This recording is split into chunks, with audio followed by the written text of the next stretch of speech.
un hôpital en flammes et 3 habitants décédés. Mykolaiv, dans le sud de l'Ukraine, à nouveau victime d'une attaque russe.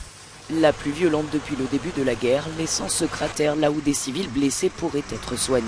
Le maire de la ville condamne un acte terroriste cynique de la part des troupes de Vladimir Poutine.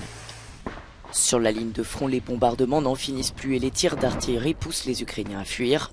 Le président Volodymyr Zelensky a d'ailleurs annoncé l'évacuation générale de la région de Donetsk. À Kharkiv, les habitants cherchent à se nourrir avant même de penser à partir. Dans cette région agricole, les frappes ont détruit nombre d'exploitations. La population se retrouve donc doublement victime de la guerre et appauvrie par la perte du seul revenu de leur foyer. L'aide alimentaire n'est plus une option. Les gens ne pensent pas à ce qu'il pourrait arriver. Ils veulent juste de la nourriture. Même lorsqu'il y a des bombardements à proximité, personne ne part.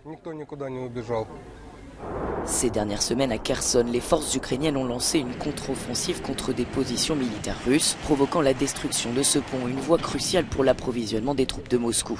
Le mois dernier, un responsable ukrainien a promis que cette région stratégique serait reprise par Kiev d'ici le mois de septembre.